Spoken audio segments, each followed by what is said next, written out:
Hello guys, ayan, welcome back sa aking channel. Ayan, for today's video. And guys, pag-usapan po natin about sa rehire dito sa Taiwan. So, dito sa Taiwan, 28,000 na yung salary this year. Tumaas siya. Yearly ka naman kasi tumataas yung salary dito sa Taiwan. So, yung pala dito sa Taiwan guys is 12 years contract dito sa Taiwan.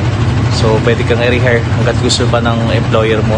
Tsaka, meron din silang program na skilled worker o gray collar job.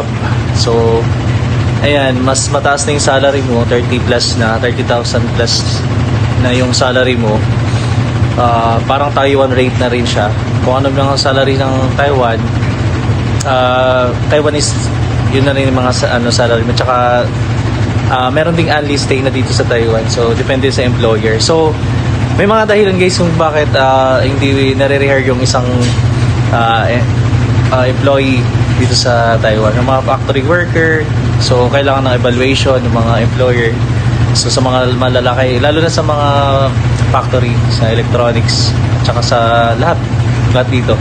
So guys, may nakita akong video dito sa na ito yung isa siyang coordinator, tas ito yung rason kung bakit Top 5 kung bakit ayaw ng company i-rehire yung isang manggagawa or OFW dito as factory workers.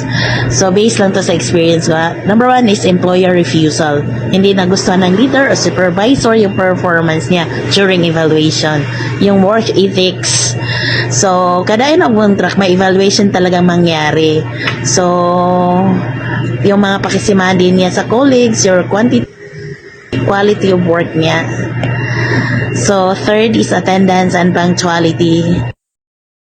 Yung employee na laging lasing, laging late, laging awol, ayaw na. Number 4, initiative and problem solving. Yung hindi marunong mag-isip kung anong dapat gawin sa machine na pagka nagka-problema, hinayaan na lang talaga. Hanggat naubos na lang yung input na dapat quota yun, puro NG, puro reject. So, nalugi ang company. So, wrong yan. So, 5 is communication skills or attitude towards subordinate and peers. Yung attitude na mga tao. Walang kapaglalagyan yan. Yung palasagot sa leader, supervisor, or yun yung pinakayaw nila. Isa pa yung nakipag-away sa isang doormate. Good luck sa stay nyo dito sa Taiwan. Magtimpi muna.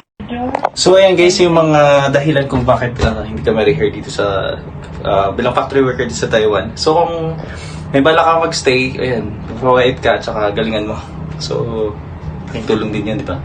Sa pamilya natin. So ayan, maraming salamat guys. Hindi ka pa nakasubscribe sa channel, please subscribe. Bye po!